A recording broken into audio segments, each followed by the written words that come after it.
Et en tout cas, je vous le conseille pour ceux qui passent à travers d'un deuil. C'est sûr qu'il est cher parce que je l'ai commandé de la France. Malheureusement, c'est un livre qui est disponible ici en anglais pour 20 $, mais pour l'avoir en français, il coûte 32 $.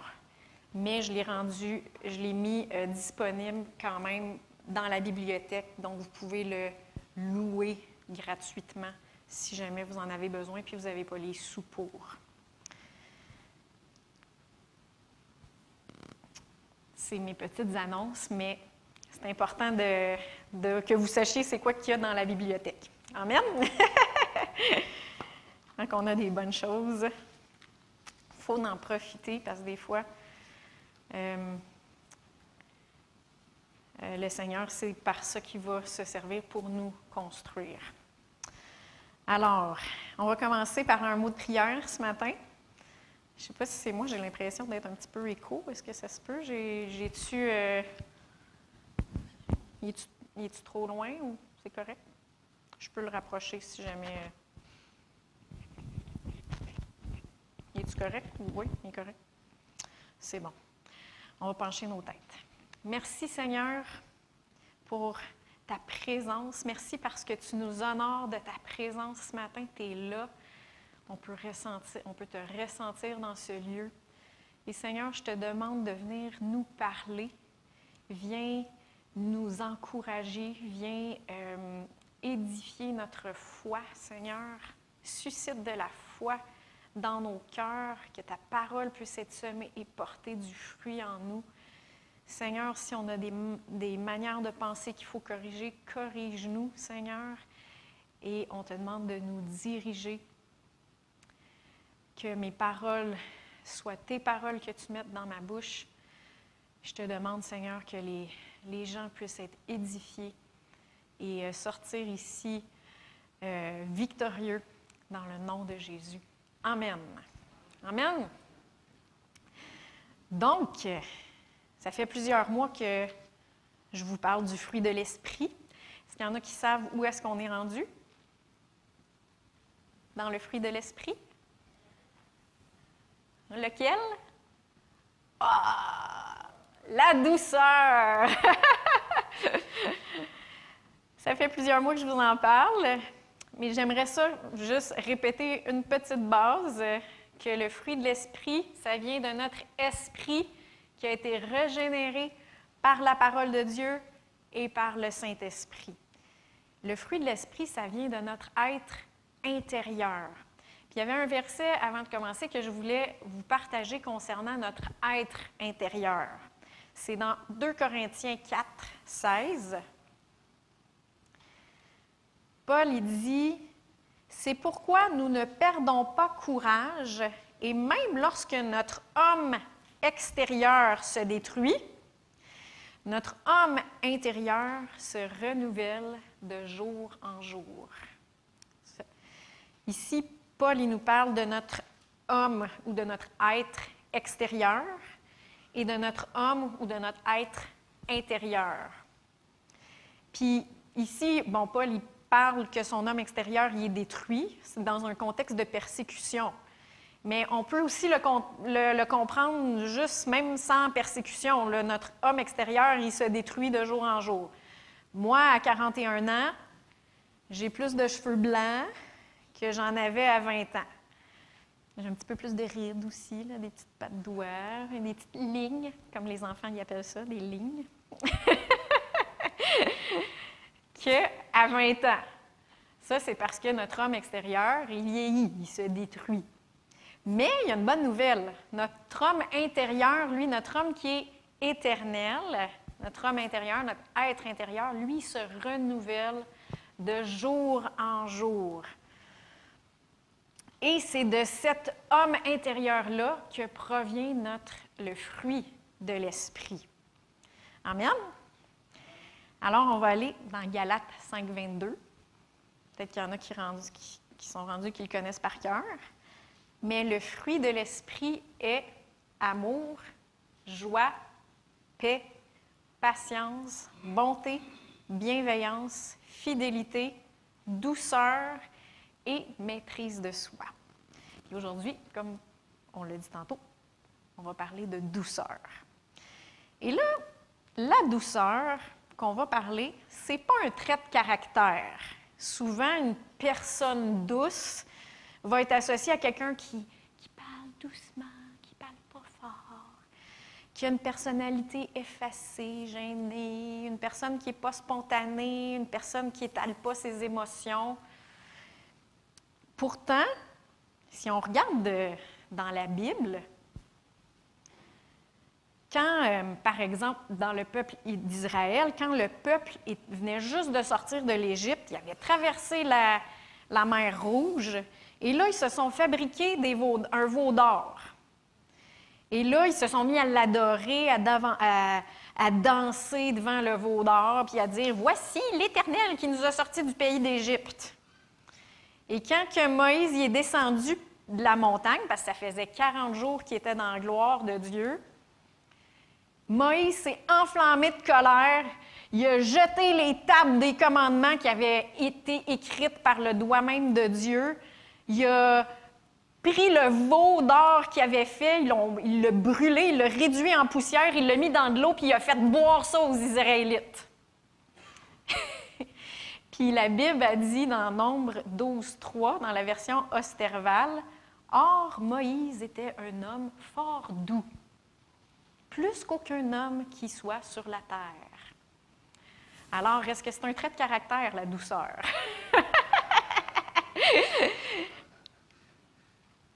Puis qu'est-ce qu'on pourrait dire aussi de David?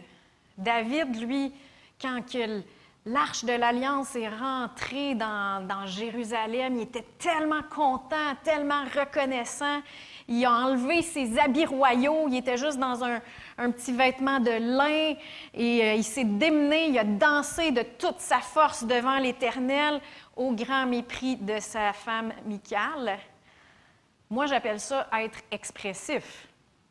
C'est un homme qui était expressif. Puis Dieu dit de David qu'il était un homme selon son cœur. Donc la douceur, c'est quoi? Si ce n'est pas être gêné, effacé, avoir une petite voix douce, ce n'est pas un trait de caractère.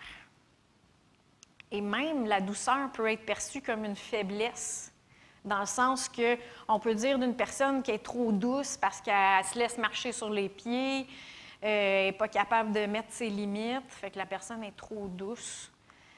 Mais ça, ce n'est pas la douceur qu'on va parler ce matin. La douceur, ce n'est pas un trait de caractère, puis ce n'est pas une faiblesse. En fait, c'est une force surnaturelle que Dieu a placée dans notre esprit quand on est né de nouveau. Et on voit la douceur de Dieu dans notre Seigneur Jésus-Christ. On va tourner dans Matthieu 11, au versets 28 et 29.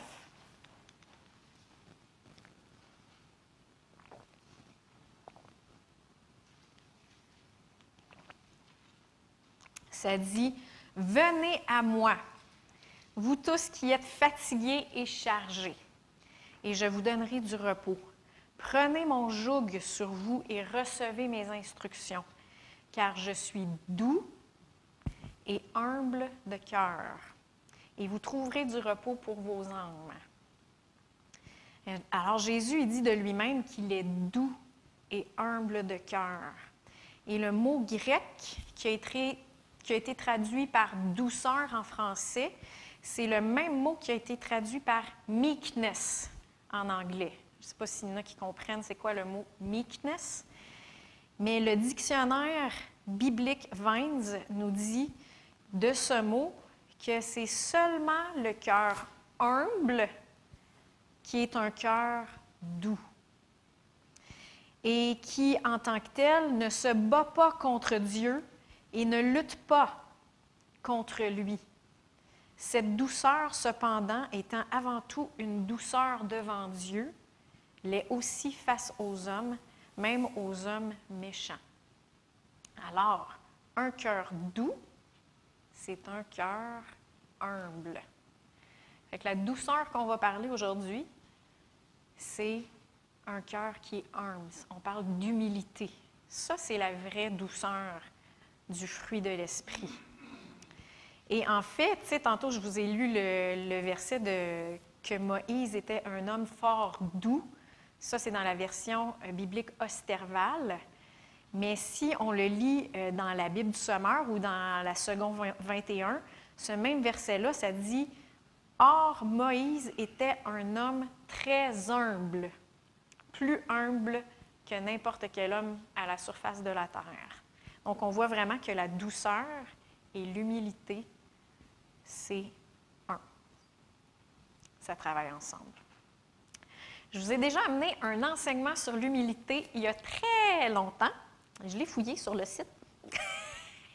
Ça m'a pris du temps de le trouver parce qu'on ne peut pas le trouver sous enseignant Jesse Brodeur. Et mon nom, il n'est pas dessus. Mais si ça vous intéresse d'avoir un enseignement sur l'humilité, il faut que vous y allez par date et c'est en juillet 2015. Je l'ai trouvé. Et j'y enseigne vraiment sur l'humilité très profondément. J'enseigne c'est quoi la vraie humilité, c'est quoi la fausse humilité. Puis j'enseigne aussi sur les pièges, c'est quoi la différence entre l'orgueil et l'humilité. Puis il y a des choses comment ça se manifeste dans nos vies. Puis on va toujours avoir à faire face à l'orgueil. Si vous autres vous dites « Ah, moi, j'ai pas vraiment de problème avec l'orgueil », je vous crois pas. Parce que ça fait partie de notre vieille nature. On a tout à faire face à l'orgueil, mais la Bible a dit que si on marche par l'esprit, on n'accomplira pas les désirs de la chair. Amen? Ça, c'est dans Galates 5,16. Donc, si jamais vous voulez avoir un enseignement sur l'humilité, comprendre c'est quoi la vraie humilité, allez dans l'enseignement de juillet 2015. Mais aujourd'hui, je vais m'attarder sur trois choses qui définissent un cœur doux. La première, c'est un cœur doux ou un cœur humble est un cœur de serviteur. Et vous savez que Joël et moi, on insiste beaucoup sur le fait qu'en tant qu'Église locale, on est plusieurs membres, mais on est un seul corps. Amen? Et puis qu'on a tous un rôle à jouer. On a chacun un appel, on a chacun des grâces que Dieu nous a données pour l'édification du corps de Christ. Puis Joël, il n'y a pas si longtemps, il a donné un enseignement sur la joie de servir. Et je veux mettre ce matin l'accent sur le mot « service ». Parce qu'il y en a des gens qui disent c'est quoi mon appel? C'est quoi mon ministère? » Et en disant cela, il y a un peu une idée glamour, un petit peu une idée spectaculaire de c'est quoi le ministère. Moi, je sais que Dieu a, je vous donne moi par exemple, mais alors même que j'étais en secondaire 5, puis que je commençais à, on commençait à checker ça même en secondaire 4, mais on commence à penser c'est dans quoi qu'on s'en va, c'est quelle orientation de carrière qu'on va faire. Puis moi, juste déjà là, j'avais dans mon cœur que je voulais aller dans le ministère. Moi, je voulais servir à temps plein dans le ministère, je voulais enseigner, je voulais aller à l'école biblique. Donald, je pense qu'à ce moment-là, il était à School of the Spirit. On avait, au Nouveau-Brunswick, on avait Julie puis Carole, je crois, qui étaient en Floride à l'école biblique de Christian Harfouche, que c'est là que Joël est allé aussi. Et moi, je me disais, j'aimerais ça, moi, je ne veux pas aller au cégep, je veux aller à l'école biblique, puis je veux m'en aller tout de suite dans le ministère. Puis, est-ce que j'avais un appel? Oui, j'avais un appel sur ma vie. Est-ce que j'avais le don, la grâce pour enseigner? Oui, je l'avais. Mais j'avais quand même une idée un petit peu glamour, un petit peu spectaculaire, un petit peu... on a une fausse conception de c'est quoi le ministère. Puis à un moment donné, je me souviens très bien, j'étais chantre. C'était probablement Denis qui dirigeait, parce que c'était toujours Denis qui dirigeait dans ce temps-là. Et Denis dirigeait. Moi, j'étais chantre. J'avais 15 ans, peut-être 16. Puis je pensais à ça pendant la louange, puis à un moment donné, le Seigneur, j'ai juste entendu dans mon cœur, bien, vas-y si tu veux. Vas-y si tu veux. Puis là, bien, je fais comme, vas-y si tu veux, mais moi, je veux y aller. Mais si toi, tu veux, Seigneur, je ne veux pas y aller si moi, je veux. Et j'ai compris à ce moment-là que ce n'était pas ça qu'il voulait que je fasse. C'était pas ça qu'il voulait que je fasse. Il ne voulait pas que je m'en aille à l'école biblique. Et tout de suite, là, j'ai fait, OK, bien, c'est pas ça que tu veux que je fasse, Seigneur. Bon.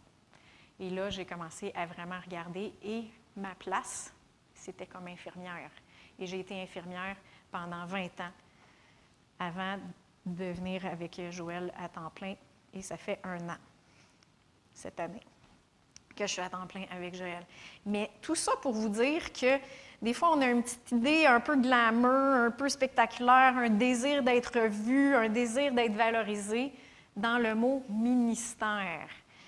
Puis, en fait, le mot ministère, c'est le même mot que service. Ça veut dire service, le mot ministère. Puis le service, c'est pas juste à temps plein. On peut faire ça même, on peut être appelé à servir Dieu dans les grâces qu'on a, même à l'extérieur. Tu sais, si je sais que s'il y en a qui sont appelés à être hommes et femmes d'affaires, ils peuvent être une lumière dans où ce qu'ils sont dans le monde. Ils peuvent servir là.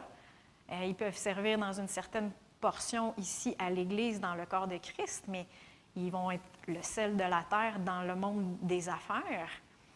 Moi, comme infirmière, je servais vraiment Dieu dans le ministère, dans le service d'être infirmière. Je servais dans une certaine capacité là et j'étais une lumière dans mon monde là. On peut être même au service de Dieu dans plein de choses. Le Seigneur peut vous appeler à faire partie d'un comité de parents sur le comité d'école, puis vous allez être vraiment une lumière là, parce que des fois, il y a des choses qui passent auprès de nos enfants que on va être une lumière n'importe où est-ce que Dieu vous appelle. Et le mot service, c'est important de comprendre. Le mot ministère, c'est important de comprendre que c'est le mot service. Et même diacre, qu'est-ce que ça veut dire, diacre? Ça veut dire aide, tout simplement. Fait qu'il faut enlever ces espèces de petites, ces petites idées de position, en fait, là. Et en fait, un cœur doux, un cœur humble, c'est un cœur de service. Et on voit ce cœur doux-là dans Philippiens 2, une description tellement belle. Dans Philippiens 2, on a commencé de verset 3 à 9. Puis je l'ai pris dans la seconde 21. Je trouve que des fois, les mots viennent plus nous... on comprend mieux qu'est-ce qu'il dit, qu'est-ce qui est dit. C'est dit, « Ne faites rien par esprit de rivalité ou par désir d'une gloire sans valeur, mais avec humilité, considérez les autres comme supérieurs à vous-même. Que chacun de vous, au lieu de regarder à ses propres intérêts, regarde aussi à ceux des autres. Que votre attitude soit identique à celle de Jésus-Christ. » Est-ce que Jésus-Christ est un homme doux? Oui, on l'a vu tantôt. Lui qui est de condition divine, il n'a pas regardé son égalité avec Dieu comme un butin à préserver. Il était égal avec Dieu, mais il ne s'est pas accroché à ça. Mais il s'est dépouillé lui-même en prenant une condition de serviteur. En devenant semblable aux êtres humains, et reconnu comme un simple homme, il s'est humilié lui-même en faisant preuve d'obéissance jusqu'à la mort, même jusqu'à la mort de la croix. C'est aussi pourquoi Dieu l'a élevé à la plus haute place et lui a donné le nom qui est au-dessus de tout nom. La Bible dit aussi que Dieu donne plus de grâce à ceux qui sont humbles. Et on le voit là, Jésus s'est humilié jusqu'à la mort de la croix, puis Dieu, après ça, il l'a élevé, puis il a donné le nom au-dessus de tout nom. Dans le corps de Christ, il n'y a pas de ministère ou de service plus important que l'autre. Il y en a il y a des services qui ont plus de responsabilités que d'autres. Ça, c'est vrai. Mais ils sont tous importants, les services. Par exemple, dans Jacques 3,1, dans la version second 21, ça dit « Ne soyez pas nombreux à vouloir devenir des enseignants, car vous le savez, mes frères et sœurs, nous serons jugés plus sévèrement. » On sait que le service d'enseignant, ça comporte des grandes responsabilités. Il n'y a pas de service plus important que l'autre, mais il y en a qui ont plus de responsabilités en tant que tel. Puis un des grands ennemis à l'accomplissement de l'appel de Dieu qui est sur nos vies, parce qu'on a tous un appel, tout le monde a un appel sur leur vie, et un des plus grands ennemis à l'accomplissement de l'appel de Dieu sur notre vie, ce sont nos propres ambitions égoïstes. Fait que moi, je me souviens, quand j'avais 15-16 ans, je voulais servir Dieu. J'avais un cœur qui voulait vraiment servir Dieu. Mais, c'est ça, Dieu, il y avait de la formation à faire. Il y en a encore d'ailleurs. Il y avait de la formation à faire. Et ce qui est important, c'est ça, c'est de lui le laisser nous diriger. Et ce qui est important, c'est qu'on est appelé, oui, à se servir les uns les autres avec la volonté de Dieu en premier et les intérêts de l'autre en premier. Et ça, c'est vraiment un cœur doux, un cœur de service. Et ça m'amène à répondre à une question. Je vais prendre quelques petites minutes pour répondre à une question. Maintenant que toi et Joël, vous êtes pasteur à la CEP, comment est-ce qu'on vous appelle? Comment est-ce qu'on m'appelle, moi puis Joël? Est-ce que vous m'appelez pasteur Jessie? Pasteur Joël? Alors, j'aimerais juste prendre le temps de lire je veux vous exposer comment est-ce qu'on notre vision par rapport à ça, par rapport à comment est-ce qu'il faut que vous nous appelez en tant que tel. Fait qu'on va y aller dans Matthieu 23. Je vais vous lire du verset 1 à 12. Je l'ai pris dans la Bible du Sommeur. Alors Jésus, s'adressant à la foule et à ses disciples, dit « Les spécialistes de la loi et les pharisiens sont chargés d'enseigner la loi de Moïse. Faites donc tout ce qu'ils vous disent et réglez votre conduite selon leur enseignement, mais gardez-vous de prendre modèle de leur acte. » Faites ce qu'ils disent, mais faites pas ce qu'ils font. C'est pas mal ça qu'il est en train de dire. Car ils parlent d'une manière et ils agissent d'une autre. Ils lient de pesants fardeaux et les placent sur les épaules des hommes, mais ils ne bougeraient même pas le petit doigt pour les déplacer. Dans tout ce qu'ils font, ils agissent pour être vus des hommes. Ainsi, les petits coffrets à versets qu'ils portent pendant la prière, parce qu'il y avait dans l'Ancien Testament, il disait mettez la parole sur votre front puis sur votre main droite. Puis là, eux autres, ils mettaient des gros coffrets sur leur front pour que tout le monde voit qu'ils accomplissaient la loi. Et plus grands que ceux des autres, et les franges de leurs manteaux sont plus longues.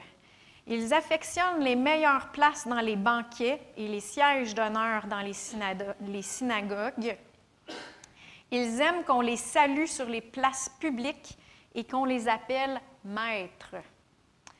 Mais vous, ne vous faites pas appeler maître, car pour vous, il n'y a qu'un seul maître, et vous êtes tous frères. Est-ce qu'on est tous frères et sœurs? Ne donnez pas non plus à quelqu'un ici-bas le titre, et je veux insister sur le titre, de Père, car pour vous, il n'y a qu'un seul Père, le Père céleste. Ne vous faites pas non plus appeler chef, car un seul est votre chef, Christ. Le plus grand parmi vous sera votre serviteur, car celui qui s'élève sera abaissé, et celui qui s'abaisse sera élevé.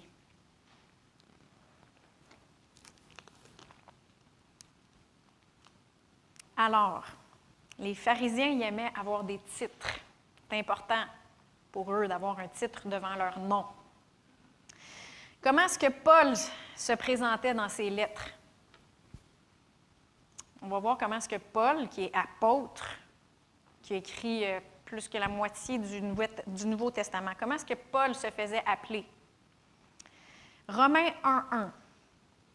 Je ne vais pas toutes les nommer de toutes les lettres qu'il a écrites, mais j'en ai pris quelques-uns pour faire un petit tableau.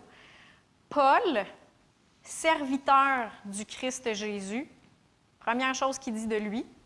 Paul, serviteur du Christ Jésus, appelé à être apôtre, mis à part pour l'Évangile de Dieu. Ah, c'est pas « je suis apôtre Paul ». 2 Corinthiens 1:1. Paul, apôtre du Christ Jésus par la volonté de Dieu, et le frère Timothée, et on sait que Timothée, c'était un pasteur. Et le frère Timothée à l'Église de Dieu qui est à Corinthe et à tous les saints qui sont dans toute l'Achaïe. Philippiens 1:1. Paul et Timothée, serviteurs du Christ Jésus, à tous les saints en Christ Jésus qui sont à Philippe et aux évêques et aux diacres. Comment est-ce que Jacques qui se faisait appeler? C'est un apôtre, Jacques aussi. Jacques, serviteur de Dieu et du Seigneur Jésus-Christ, aux 12 tribus dans la dispersion. Salut!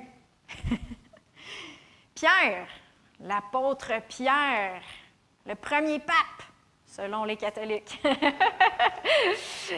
Pierre, l'apôtre Pierre, comment est-ce qu'il se faisait appeler? 1 Pierre 1:1.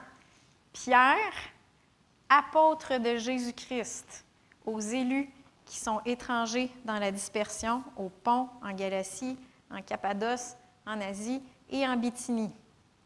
Il n'y a pas de titre devant leur nom quand ils se présentent.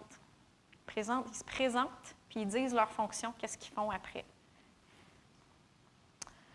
Comment est-ce que Paul parle de Pierre? Ou comment est-ce que Pierre parle de Paul?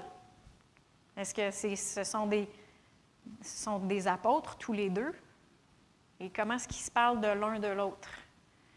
On va aller voir dans Galates, et là, c'est Paul qui parle de Pierre. Galates 1, 18 à 19. 3 ans plus tard, je suis monté à Jérusalem pour faire la connaissance de Céphas. Céphas, c'est Pierre. C'est le même nom que Pierre. Je suis resté 15 jours chez lui, mais je n'ai vu aucun autre des apôtres. Fait qu'il sait que c'est un apôtre et il le respecte en tant que tel.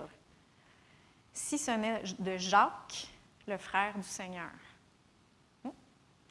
Fait qu'il n'a pas dit « je suis allé voir l'apôtre Pierre et je n'ai pas été voir l'apôtre Jacques ».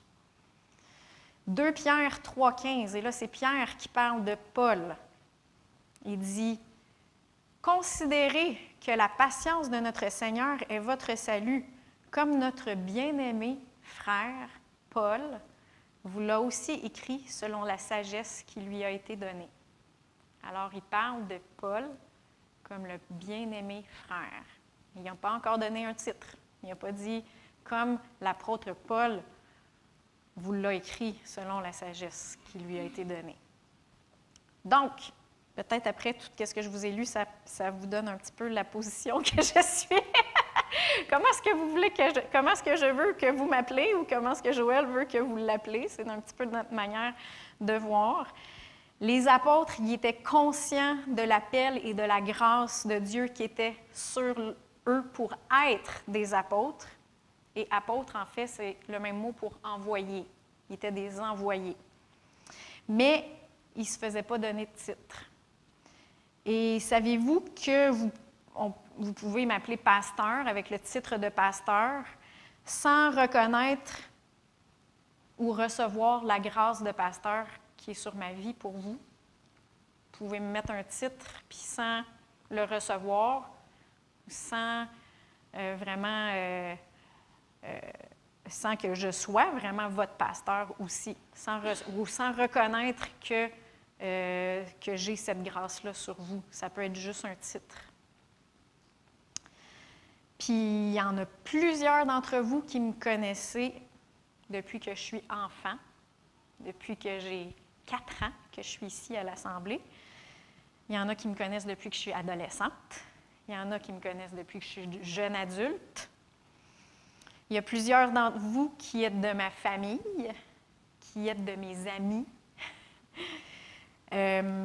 Vous connaissez mes forces, vous connaissez mes faiblesses, vous connaissez mes rigidités ou mes tocs, ou ce qui vient me chercher plus que d'autres, vous me connaissez. Et je ne vous demande pas de m'appeler pasteur.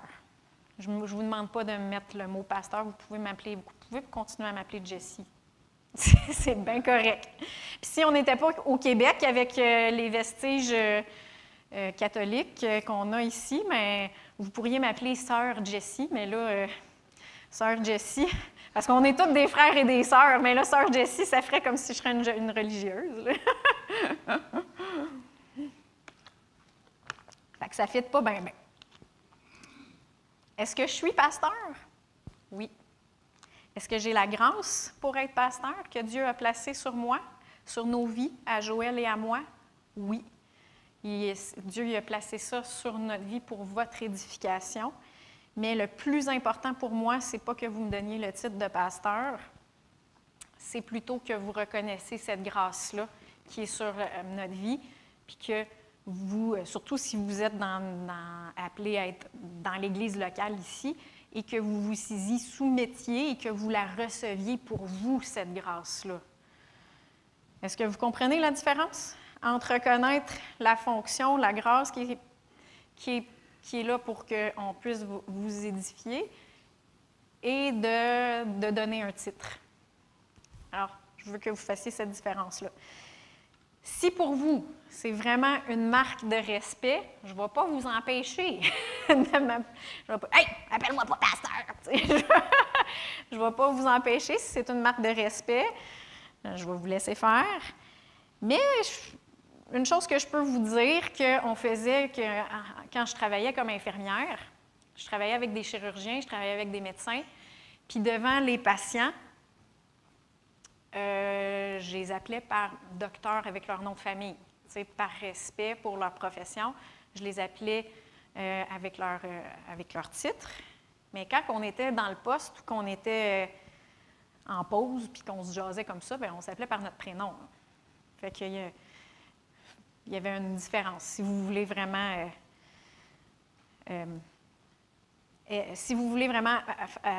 avoir une marque de respect ou faire attention à la familiarité, parce que oui, on se connaît depuis super longtemps, là. Mais fait que si vous voulez faire attention à ça, bien, je vous donne l'absolution, là, si vous voulez. Mais c'est ça, l'absolution. Fait que je voulais juste quand même clarifier notre position à moi et Joël par rapport à ça. Puis je ne juge pas les autres qui trouvent ça important de se faire appeler pasteur un tel ou pasteur un autre. Je ne juge pas du tout. Eux autres, ils ont une autre perception de ça. Moi, je vous parle de ce que moi et Joël, on a pour nous ici. Et M. Charbonneau se faisait appeler M. Charbonneau aussi, si vous vous souvenez. Il y avait un petit peu cette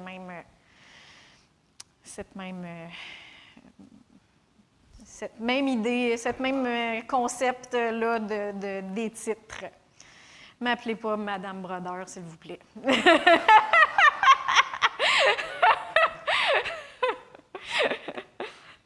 Bon, fin de la parenthèse. Un cœur doux, c'est un cœur humble. Un cœur humble, c'est un cœur, premièrement, qui est un cœur de serviteur. Deuxièmement, un cœur doux, c'est un cœur enseignable. On va aller dans Jacques 1, 21.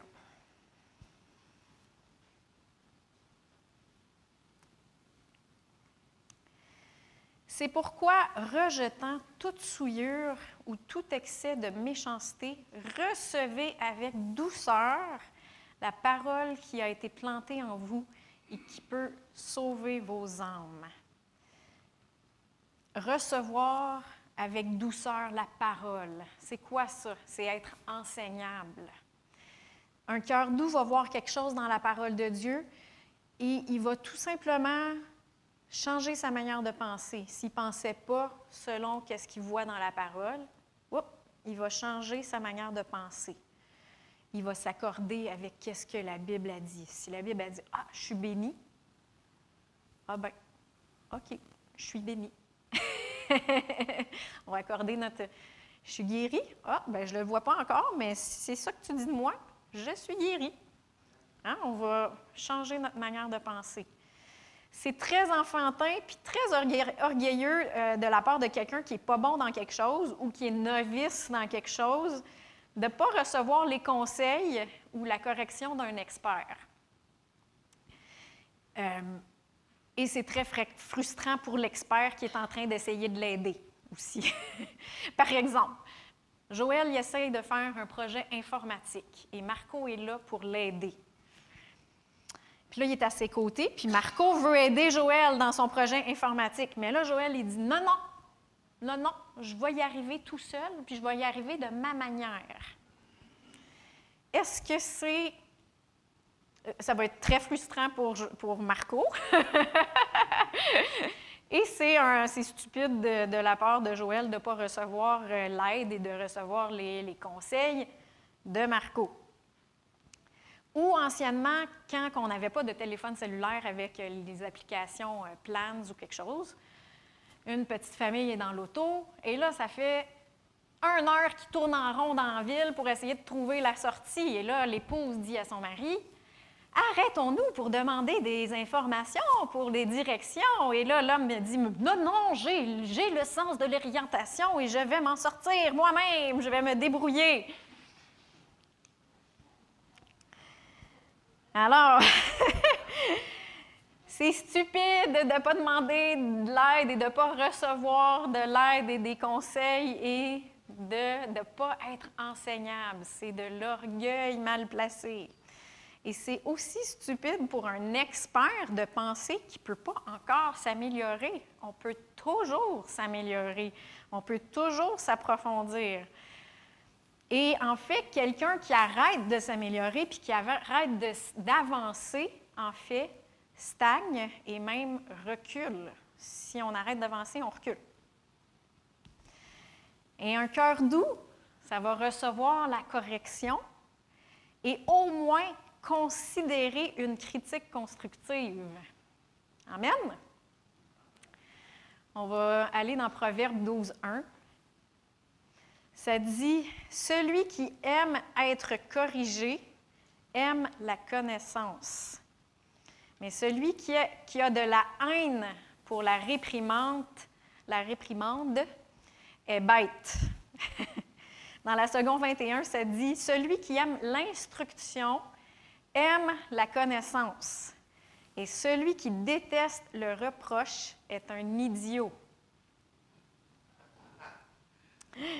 Ouch! Un cœur doux est enseignable. Dites avec moi, j'aime être corrigé. J'aime la reproche. Ouh, ça l'a...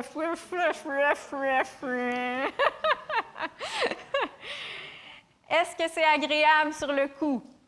Non, ce n'est pas agréable pour la chair d'être corrigé. Ce n'est pas agréable de recevoir une critique constructive sur le coup.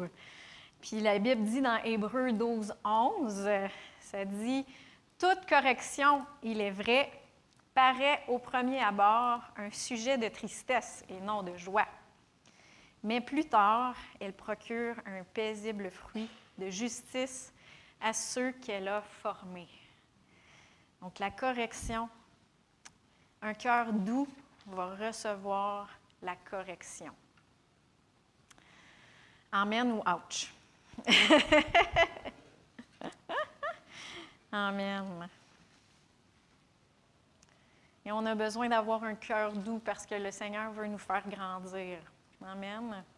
Puis quand il nous fait grandir, mais on fait juste profiter de plus de sa grâce.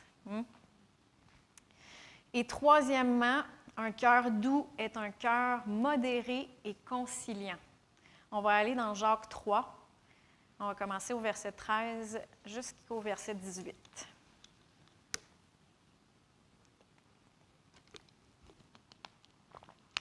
Lequel d'entre vous est sage et intelligent?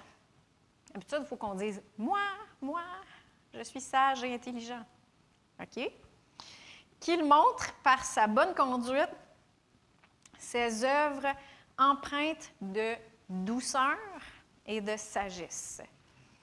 Mais si vous avez dans votre cœur une jalousie amère ou de la rivalité, la Bible du Sommeur, pour le mot rivalité, va dire un esprit querelleur, ne vous glorifiez pas et ne mentez pas contre la vérité. Cette sagesse n'est pas celle qui vient d'en haut, mais elle est terrestre, charnelle, démoniaque. Car là où il y a jalousie et rivalité, il y a du désordre et toute espèce de pratique mauvaise. La sagesse d'en haut est d'abord pure, ensuite pacifique, modérée, conciliante. Pour le mot conciliante, la Bible en français courant a dit raisonnable. Raisonnable.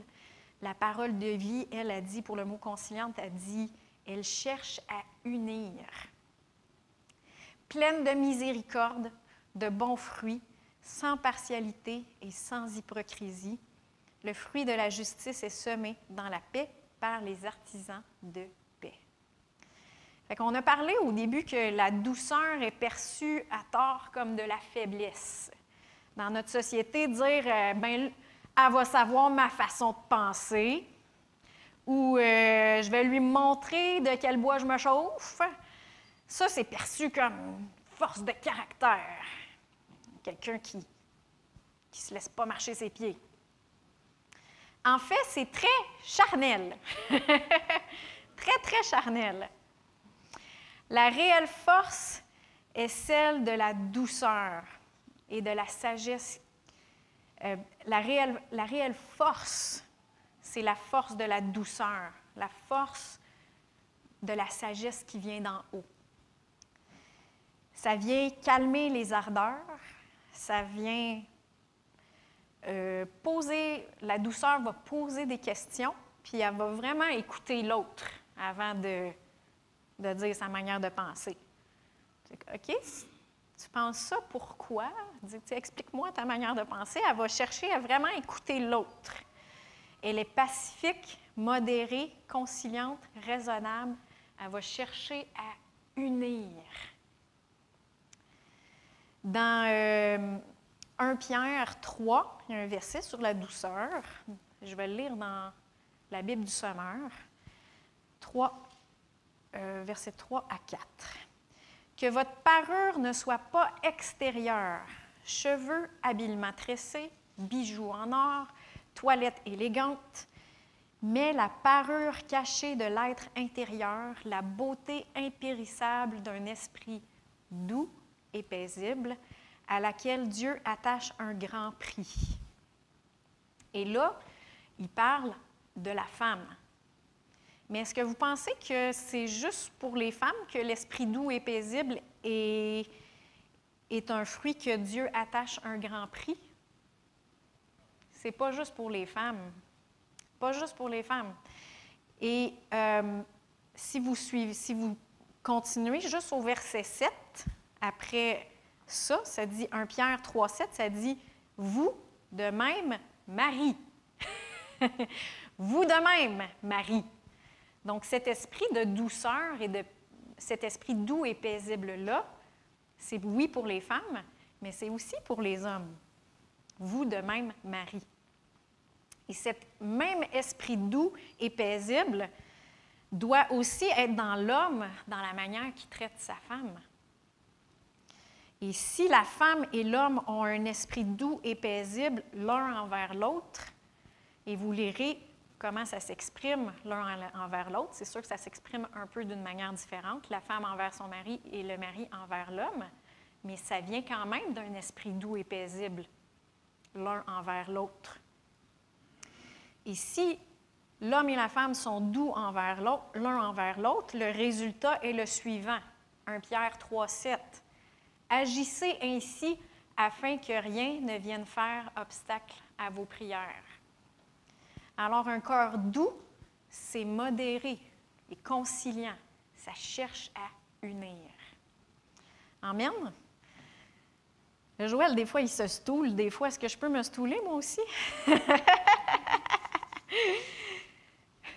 La semaine passée, ou en tout cas, je ne me souviens pas. Je sais que Cathy m'a appelé l'après-midi, puis j'étais en furie parce que mes enfants, le matin, ils partent à l'école et je me fais appeler par la secrétaire pour me dire que mes enfants, ils ne filent pas puis qu'il faut que j'aille les chercher. Alors, je m'en vais à l'école les chercher et je leur dis, premièrement, ils disent, bon, ils ont mal à la tête et tous les deux, ils ne filent pas bien en même temps. Mais toutes les deux, ils ont mal à la tête et toutes les deux, ils ne se sentent pas bien. Et là, je suis en furie. Ma fille, je voyais que le matin, elle filait moins bien. Elle, je savais que probablement que c'était un petit peu plus vrai, mais mon gars... Et là, alors les deux... Et là, le parent, il n'y a rien à dire, hein? Et là, j'étais en furie. Je dis, est-ce que vous avez au moins pris leur température? Non, ils ne font pas de fièvre. Et là, tout de suite, j'ai mis avec mon ton un peu piquant à la secrétaire. C'est même pas elle qui décide là, de tout ça. Là, mais madame, ce n'est pas moi qui prends les décisions et les maux de tête et être amorphe sont un motif raisonnable pour que vous veniez chercher vos enfants. J'ai dit, vous savez que ça existe, faker? Et j'ai dit, j'étais pas contente. Puis j'ai dit, vous savez aussi qu'on est en train d'éduquer nos enfants, là, post-pandémie, là, à ce qu'aussitôt qu'il y a un petit nez qui coule, que là, ils pourront plus rentrer travailler, là, quand plus tard. On est en train de les former de même, là. J'ai pas été douce. Je me stoule. Enfin, mais bon, alors, je les ai pris et j'ai dit, vous allez faire une sieste cet après-midi? Et ils ont dormi. Et ma fille, elle a vraiment fait de la fièvre par après. Là, elle ne faisait pas de la fièvre sur le coup, mais dans l'après-midi, elle a fait de la fièvre. Et là, le lendemain matin, mon gars, il dit à Émilie, parce que finalement, le lendemain, écoute, elle a fait un petit pic de fièvre. Le lendemain, elle filait super bien, tout allait bien. Tout s'était replacé. Puis là, les envoie à l'école. Puis là, Olivier dit à sa sœur, là, mais il ne faut pas qu'on fasse appeler maman, là, hein, Émilie, là, parce qu'elle ne sera pas contente. Là, j'ai dit, moi, je ne suis pas contente, ça ne me dérange pas que vous soyez vraiment malade puis que j'aille vous chercher. C'est quand vous faites semblant que je ne suis pas contente. Là, Olivier dit, ouais, bien, il y a juste moi qui ai fait semblant.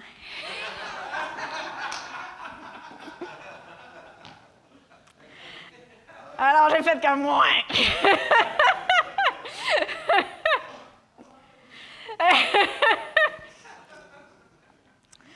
Alors, bon, tout ça pour dire que, est-ce que vous savez qu'on peut avoir raison, mais qu'on peut avoir tort dans la manière de dire ou d'imposer nos idées?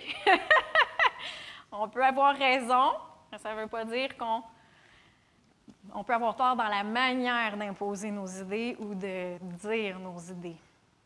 Saviez-vous qu'on peut être en désaccord et ne pas être désagréable?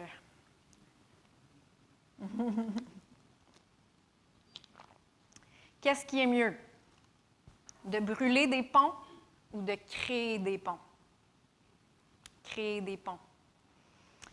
Alors, la douceur, c'est être conciliant, pacifique, modéré, chercher à unir. La Bible a dit que le fait que Christ soit crucifié, ça a été un scandale pour les Juifs. Ça a été de la folie pour les Grecs. Ses disciples ne comprenaient pas pourquoi Jésus il se laissait faire. Pour les pharisiens, c'était une faiblesse que Jésus se fasse crucifier. Il disait qu'il a guéri les autres, là, qu'il se guérisse lui-même, ou sauve-toi toi-même. Si tu es capable de sauver les autres, tu n'es pas capable de te sauver toi-même. Et c'était perçu comme de la faiblesse. Mais dans 1 Corinthiens 1,25, ça dit « La folie de Dieu est plus sage que les hommes, et la faiblesse de Dieu est plus forte que les hommes. » Et le fait que Jésus n'a pas laissé sa chair dominer au point de transpirer du sang, ça a été une grande preuve de puissance. Il a pris la faiblesse de notre chair puis il l'a crucifié à la croix pour nous donner la puissance de la vie éternelle. Puis avec la vie éternelle, bien, il nous a donné sa nature, puis sa nature, c'est le fruit de l'Esprit. Et il nous a donné le fruit de l'Esprit. Si on est né de nouveau, on a le fruit de l'Esprit en dedans de nous. Et cette douceur-là va sortir de nous. Et il va falloir des fois tout le temps, qu'on fasse taire la chair pour laisser sortir le fruit de l'Esprit. En conclusion, la douceur, ce n'est pas un trait de caractère. On peut avoir une personnalité très spontanée, ce que j'appelle les sanguins ou les colériques ou quoi que ce soit. On peut avoir un trait de caractère comme ça, mais avoir la douceur de Dieu qui travaille en nous. C'est une force du fruit de l'Esprit en nous. Ce n'est pas une faiblesse, la douceur. Un cœur doux, c'est un cœur humble. C'est un cœur de serviteur, c'est un cœur enseignable, puis un cœur modéré et conciliant. Philippiens 4,5, ça dit « Que votre douceur soit connue de tous les hommes, le Seigneur est proche. » Amen. On va se lever.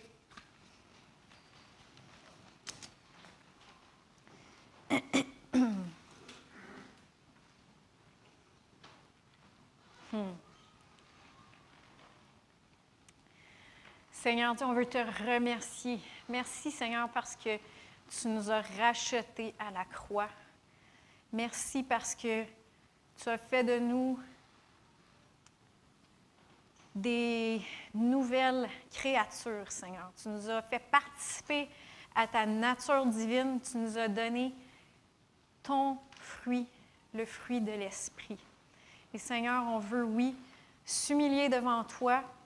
On veut avoir un cœur doux devant toi. On veut être tes serviteurs. On veut servir tes enfants, Seigneur. On veut t'obéir, être à la place où toi, tu nous veux au bon moment. Seigneur, on veut avoir un cœur qui est enseignable, qui se laisse modeler facilement, Seigneur, par toi. Et oui, Seigneur Dieu, on veut avoir un cœur qui cherche à unir, qui veut être conciliant, qui veut considérer ton corps, Seigneur Dieu, que nous sommes plusieurs membres, mais que nous sommes un seul corps. Et Seigneur, on te demande de nous aider à nourrir et à laisser sortir ce fruit-là de nous. On te remercie pour nous avoir fait participants de ta nature. Et on te loue, on te remercie dans le nom de Jésus. Amen. Amen. Bon dimanche.